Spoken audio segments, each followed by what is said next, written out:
CB, Statistics Faculty in Bhadra College from Davangere. Yes, in our previous class we have discussed about the problems related to CBR, 5 marks problems related to CBR. So again, how to calculate CBR and then measurement of population, ಅದರ ಮೇಲೆ problems ಬಗ್ಗೆ ನಾವು discuss ಮಾಡಿದ್ವಿ. So ಹಾಗಿದ್ರೆ ಇವತ್ತಿನ class ಅಲ್ಲಿ ನಾವು so what is GFR, how to calculate 5 marks problems on GFR ಅಂತ ಹೇಳಿ ನೋಡೋಣ. So ಹಾಗಿದ್ರೆ first before going to the problem, first you should know what is GFR. GFR ಅಂತ ಅಂದ್ರೆ ಏನು? GFR ಅಂತ ಅಂದ್ರೆ ಜನರಲ್ ಫರ್ಟಿಲಿಟಿ ರೇಟ್ ಅಂತ ಹೇಳಿ ಕರಿತೀವಿ.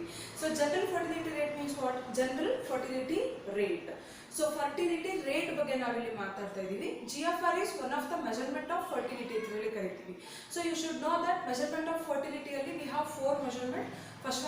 First one CBR and then GFR, ASFR, last one is TFR. So ಹಾಗಿದ್ರೆ CBR ಬಗ್ಗೆ ನೋಡಿದೀವಿ, ಇವಾಗ ನಾವು ಮಾತಾಡೋಣ GFR ಬಗ್ಗೆ. So ಹಾಗಿದ್ರೆ GFR ಅಂತಂದ್ರೆ ಏನಂತ ಹೇಳುತ್ತೆ? GFR means the average number of live births occurring to 1000 women of childbearing age is called as GFR ಅಂತ ಕರಿತೀವಿ. So ಹಾಗಿದ್ರೆ what is GFR definition? Once again I repeat, GFR is the average number of live births occurring to 1000 women of childbearing age is called as GFR ಅಂತ ಹೇಳಿ ಕರಿತೀವಿ. So ಹಾಗಿದ್ರೆ 1000 ಮಹಿಳೆಯರು, ಹಾಗಿದ್ರೆ child bearing age ಅಂತ ಇದೆ. So 1000 ಮಹಿಳೆಯರು, ಅವ್ರದ್ದು ಏಜ್ ಗ್ರೂಪ್ ಏನಾಗಿರುತ್ತೆ? Child bearing age. Child bearing age ಅಂತ ಅಂದ್ರೆ ಯೂಶುವಲಿ ನಾವು 15 to 49 ಅಂತ ಹೇಳಿ ಕರಿತೀವಿ. ಚೈಲ್ಡ್ ಬಿಯರಿಂಗ್ ಏಜ್ ಏನಾಗಿರುತ್ತೆ? 15 to 49 ಅಂತ ಹೇಳಿ ಕರಿತೀವಿ. ಸೊ ಹಾಗಿದ್ರೆ 1000 ಮಹಿಳೆಯರು 15 to 49 ಏಜ್ ಗ್ರೂಪ್ ಅಲ್ಲಿ ಇರ್ತಾರೆ. ಸೊ ಅವ್ರಿಗೆ ಆಗುವಂತ ಒಂದು ಆವರೇಜ್ ಲೈವ್ ಬರ್ತ್ಸ್ ಗೆ ನಾವೇನಂತ ಕರಿತೀವಿ? GFR ಅಂತ ಹೇಳಿ ಕರಿತೀವಿ. ಸೊ ಹಾಗಿದ್ರೆ what is the formula for GFR? GFR is equal to births, number of live births divided by average female population of childbearing age ಅಂತ ಹೇಳ್ತೀವಿ. ಸೊ ಹಾಗಿದ್ರೆ what is the formula? B divided by sum of 15 to 49 female population into 1000 ಅಂತ ಹೇಳಿ ಕರಿತೀವಿ. So ಹಾಗಿದ್ರೆ B ಅಂತ ಅಂದ್ರೇನು? number of live births divided by sum of 15 to 49, 15 ವರ್ಷದಿಂದ 49 ವರ್ಷದವರೆಗೆ ತಗೋಬೇಕಾಗುತ್ತೆ. ಫೀಮೇಲ್ ಪಾಪ್ಯುಲೇಷನ್ ಇಂಟು 1000 ಅಂತ ಹೇಳಿ ಕರಿತೀವಿ. ಸೊ ಹಾಗಿದ್ರೆ ಪ್ರಾಬ್ಲಮ್ ನೋಡೋಣ. ಪ್ರಾಬ್ಲಮ್ ನೋಡೋದಾದ್ರೆ calculate GFR from the following data. So ಹಾಗಿದ್ರೆ ನಿಮಗೆ ಇಲ್ಲೊಂದು ಪ್ರಾಬ್ಲಮ್ ಇದೆ. ಈ ಪ್ರಾಬ್ಲಮ್ ಅಲ್ಲಿ ಏನೇನು ಕೊಟ್ಟಿದ್ದಾರೆ ನೋಡಿ. ಏಜ್ ಗ್ರೂಪ್ ಇದೆ, ಫಿಮೇಲ್ ಪಾಪ್ಯುಲೇಷನ್ ಇದೆ, ಲೈವ್ ಬರ್ತ್ಸ್ ಇದೆ. ಏನೇನಿದೆ? Age group, female population, live birth. So ಹಾಗಿದ್ರೆ ಏಜ್ ಗ್ರೂಪ್ ಅಂತ ಬಂದಾಗ so we'll be having the age group 15 to 19, 20 to 24, 25 to 29, 30 to 34, 35 to 39, 40 to 44 and 45 to 49. So these are the age group. So next one we have female population. Female population ನೋಡಿ, CBR ಅಲ್ಲಿ ನಮಗೆ ಮೇಲ್ population ಮತ್ತೆ female population ಎರಡನ್ನೂ ನಾವು consider ಮಾಡ್ತಾ ಇದ್ವಿ. But ಆದ್ರೆ ಇಲ್ಲಿ ನಾವು GFR, general fertility rate, fertility rate ಬಗ್ಗೆ ನಾವು ಮಾತಾಡ್ತಾ ಇದ್ದೀವಿ. ಫರ್ಟಿಲಿಟಿ ರೇಟ್ ಅಂತ ಅಂದಾಗ you should know that what is fertility. Fertility is nothing but births occurring to woman of child bearing age ಅಂತ ಹೇಳಿ ಕರಿತೀವಿ. ಸೊ ಹಾಗಿದ್ರೆ fertility is purely related to woman. So ಹಾಗಿದ್ರೆ purely related to female population. Therefore we have to consider only female population in GFR. GFR ಅಲ್ಲಿ ನಾವು ಏನನ್ನ consider ಮಾಡ್ತೀವಿ? Only female population. So ಹಾಗಿದ್ರೆ age group, female population. So ಹಾಗಿದ್ರೆ ಇಲ್ಲಿ male population, in case ಏನಾದರೂ problem ಅಲ್ಲಿ male population ಇತ್ತು ಅಂದ್ರೆ we should not consider male population. We have to consider only female population. So female population ಇದೆ and then live births ಇದೆ. So ಹಾಗಿದ್ರೆ female population ಕೊಟ್ಟಿದ್ದಾನೆ, ಲೈವ್ ಬರ್ತ್ಸ್ ಕೊಟ್ಟಿದ್ದಾನೆ. So ಹಾಗಿದ್ರೆ how to calculate this problem ಅಂದ್ರೆ so what is the formula for GFR? So ನಾನು ನಿಮ್ಗೆ ಹೇಳ್ತಿರ್ತೀನಿ, ಒಂದು ಪ್ರಾಬ್ಲಮ್ ಬಂದ ತಕ್ಷಣ ಪ್ರಾಬ್ಲಮ್ ಅಲ್ಲಿ ಏನೇನ ಫೈಂಡ್ ಔಟ್ ಮಾಡಕ್ ಹೇಳಿದಾನೆ ಅನ್ನೋದನ್ನ ಫಸ್ಟ್ ನಾವು ನೋಡ್ಬೇಕು. So what we have to find out? We have to find out GFR. ಏನೇನ ಫೈಂಡ್ ಔಟ್ ಮಾಡಬೇಕು ನಾವಿಲ್ಲಿ? We have to find out GFR. So ಹಾಗಾದ್ರೆ GFR ಅನ್ನ ನೀವು ಫೈಂಡ್ ಔಟ್ ಮಾಡ್ತಿದ್ದೀರಾ ಅಂತ ಅಂದ್ರೆ ಫಸ್ಟ್ ಅಂಡ್ ಫಾರ್ಮೋಸ್ಟ್ ಥಿಂಗ್ ಯಾವುದು ಅಂತ ಅಂದ್ರೆ ಫಾರ್ಮುಲಾ, ರೈಟ್? ಫಾರ್ಮುಲಾ ನಿಮಗೆ ಗೊತ್ತಿರಬೇಕು. What is the formula? GFR is equal to births. So ಹಾಗಿದ್ರೆ ಲೈವ್ ಬರ್ತ್ಸ್. ಲೈವ್ ಬರ್ತ್ಸ್ ನಿಮ್ಮ ಟೇಬಲ್ ಅಲ್ಲಿ ಇದೆನಾ? Yes, we have live births in the table. So live births ಇದೆ, take the total of live births. ಇಲ್ಲಿ live births ಕೊಟ್ಟಿದ್ದಾರೆ, ಇದ್ರದ್ದು total ಅನ್ನ ತಗೊಳ್ಳಿ. ಅಂಡ್ ದೆನ್ ಫಿಮೇಲ್ ಪಾಪ್ಯುಲೇಷನ್ ಇಲ್ಲಿ ಏನು ಹೇಳ್ತಾ ಇದೆ ನೋಡಿ, ಸಮ್ ಆಫ್ 15 to 49 ಯಾವ ಏಜ್ ಗ್ರೂಪ್ ಕೊಡ್ತಾ ಇದ್ದಾನೆ? 15 ವರ್ಷದಿಂದ 49 ವರ್ಷದವರೆಗಿನ ಫಿಮೇಲ್ ಪಾಪ್ಯುಲೇಷನ್. 15 ವರ್ಷದಿಂದ 49 ವರ್ಷದವರೆಗಿನ ಫಿಮೇಲ್ ಪಾಪ್ಯುಲೇಷನ್ ಅನ್ನ ಮಾತ್ರ ನಾವಿಲ್ಲಿ ಕನ್ಸಿಡರ್ ಮಾಡಬೇಕು. ಸೊ ಹಾಗಿದ್ರೆ sum of 15 to 49 female population and then into 1000 ಮಾಡಿ ಅಂತ ಹೇಳ್ತಾ ಇದೆ. ಸೊ ಹಾಗಿದ್ರೆ age group female population live births ಇದೆ. ಸೊ ಹಾಗಿದ್ರೆ ಕ್ಯಾಲ್ಕುಲೇಟ್ ಮಾಡಿ. So what is the total of what is the total of female population ಅಂತ ಅಂದಾಗ female population total will be 7200. so ಹಾಗಿದ್ರೆ female it's not a female population, live births total ಏನಾಗುತ್ತೆ, live births total will be 7200. so what is the total of live births? 7200. so next, what is the total of female population? Female population will be 1 lakh. so ಹಾಗಿದ್ರೆ 1 lakh ಯಾವುದು total ಆಗುತ್ತೆ? 1 lakh will be total of female population. 7200 will be total of live births ಅಂತ ಹೇಳಿ ಕರಿತೀವಿ. So ಹಾಗಿದ್ರೆ next what? So ಹಾಗಿದ್ರೆ ಫಾರ್ಮುಲಾದಲ್ಲಿ substitute ಮಾಡಿ. ಸೊ ಫಾರ್ಮುಲಾ ಗೊತ್ತಿದೆ ನಿಮಗೆ, ಫಾರ್ಮುಲಾದಲ್ಲಿ ಸಬ್ಸ್ಟಿಟ್ಯೂಟ್ ಮಾಡಿ. ಸೊ ಲೈವ್ ಬರ್ತ್ಸ್ ಎಷ್ಟಿದೆ? 7200 divided by female population. Sum of female population ಎಷ್ಟಿದೆ? 1 lakh ಇದೆ. ಸೊ ಹಾಗಿದ್ರೆ into 1000. So what is the answer? Yes, what is the answer? 1 2 3 1 2 3 3 zeros get cancelled. 1 2 1 2 2 zeros get cancelled. The answer is 72.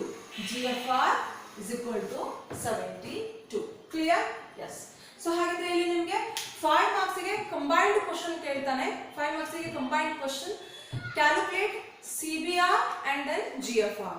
CBR ಮತ್ತೆ GFR ಅನ್ನ calculate ಮಾಡಬೇಕು for 5 marks. ಇವೆರಡು combined question. ಗೆ CBR ಇರುತ್ತೆ, same problem ಗೆ CBR ಇರುತ್ತೆ ಮತ್ತೆ GFR ಇರುತ್ತೆ. ಸೊ ಹಾಗಿದ್ರೆ ಆ ರೀತಿ ಪ್ರಾಬ್ಲಮ್ ಕೊಟ್ಟಾಗ ಯಾವ ರೀತಿ ಸಾಲ್ವ್ ಮಾಡಬೇಕು ಅಂತ ಹೇಳಿ.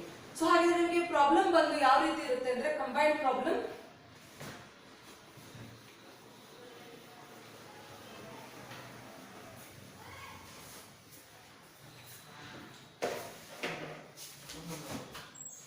Yes, calculate GFR and CBR for the following data. Calculate CBR and GFR for the following data. Calculate CBR and GFR for the following data. Yes, age group.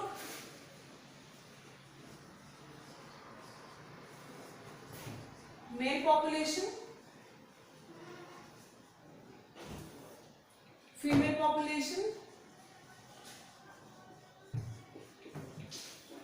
and then live births. So ಹಾಗಿದ್ರೆ age group ಅಲ್ಲಿ ನೋಡೋದಾದ್ರೆ 0 to 14 and then 15 to 19 and then 20 to 24, 25 to 29, 30 to 39, 40 to 49, 50 and above. 50 and above. So next, in male population 20,730,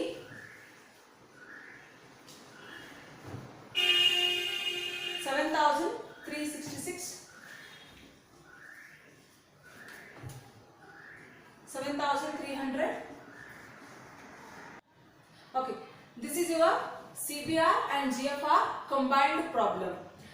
So ಹಾಗಿದ್ರೆ combined problem ಅಂದ್ರೆ female population ನೋಡಿ age group ಇರುತ್ತೆ. What is the problem? Age group, we are having age group, male population and then female population and then live births, right? Yes. So ಹಾಗಿದ್ರೆ CBR ಅಲ್ಲಿ ನಿಮಗೆ CBR calculate ಮಾಡೋದು ಗೊತ್ತಿದೆ. So how to calculate CBR ಅಂತ ಅಂದಾಗ total male population ತಗೋಬೇಕು, total female population ತಗೋಬೇಕು, total live births ತಗೋಬೇಕು. ಸೊ ಹಾಗಿದ್ರೆ total live births divided by male population plus female population into 1000 ಮಾಡಿದ್ರೆ ನಮಗೆ CBR.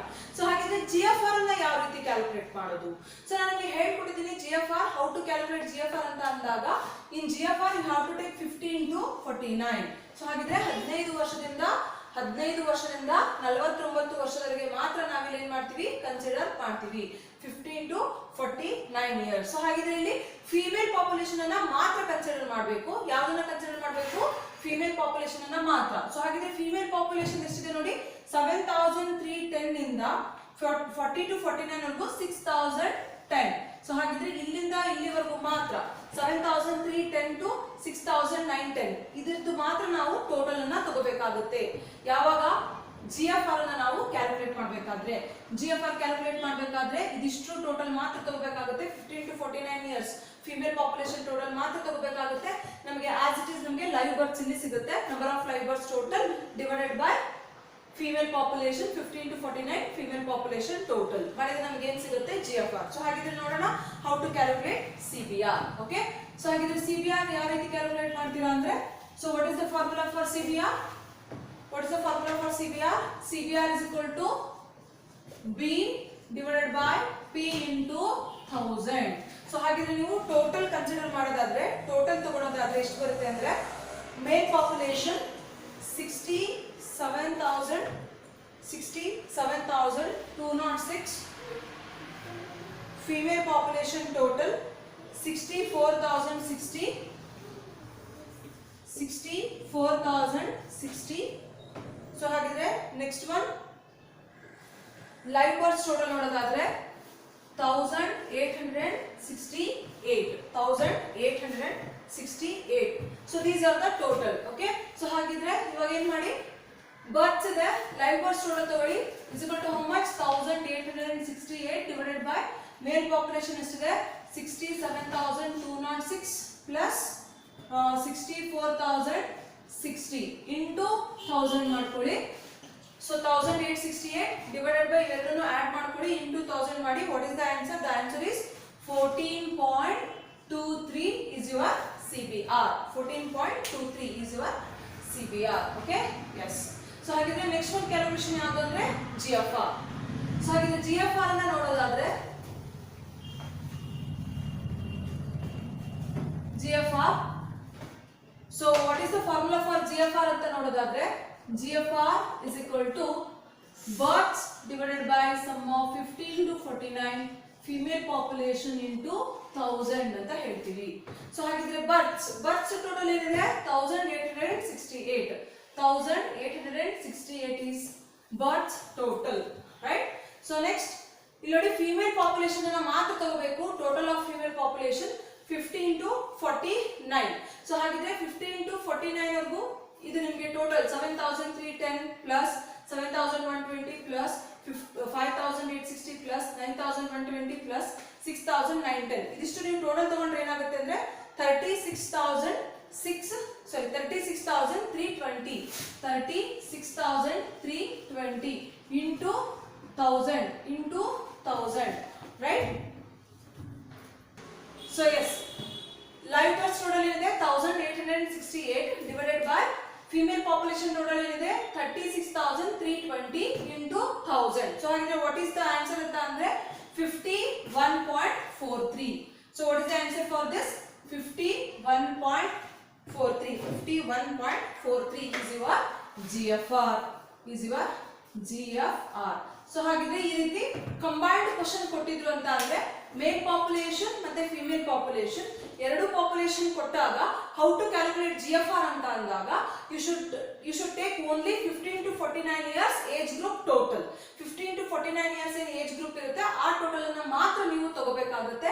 ಅದು ಯಾವ್ದು? ಫಿಮೇಲ್ ಪಾಪ್ಯುಲೇಷನ್ ಅದು ಮಾತ್ರ. ಫಿಮೇಲ್ ಪಾಪ್ಯುಲೇಷನ್ 15 to 49 ಟೋಟಲ್ ಮಾತ್ರ ತಗೋಬೇಕಾಗುತ್ತೆ. ನೆನ್ಪಿಟ್ಕೊಳ್ಳಿ. ಸೊ ಯೂಶುವಲಿ ಸ್ಟೂಡೆಂಟ್ಸ್ ಮಾಡೋ ಮಿಸ್ಟೇಕ್ಸ್ ಏನು ಅಂತ ಅಂದ್ರೆ CBR ಕ್ಯಾಲ್ಕುಲೇಟ್ ಮಾಡ್ಕೊಂಡು ಬಿಡ್ತೀರಾ. CBR ಗೊತ್ತಿರುತ್ತೆ, male population plus female population total live births divided by ಇವೆರಡು ಪಾಪ್ಯುಲೇಷನ್ ಟೋಟಲ್ ತಗೊಂಡು CBR ಕ್ಯಾಲ್ಕುಲೇಟ್ ಮಾಡ್ಬಿಡ್ತೀರಾ. ಅದೇ ನೀವು GFR ಬಂದಾಗ ಏನ್ ಮಾಡ್ತೀರಾ ಅಂತ ಅಂದ್ರೆ GFR ಬಂದಾಗ ಈ 64,060 ತಗೊಂಡ್ಬಿಡ್ತೀರಾ. ಸೊ ಈ ರೀತಿ ತಗೊಂಡ್ರೆ ನಿಮ್ಗೆ ಪ್ರಾಬ್ಲಮ್ ರಾಂಗ್ ಆಗುತ್ತೆ. ಕ್ಲಿಯರ್? ಎಸ್. ಸೊ ಹಾಗಿದ್ರೆ ಇವತ್ತಿನ ಕ್ಲಾಸ್ ಅಲ್ಲಿ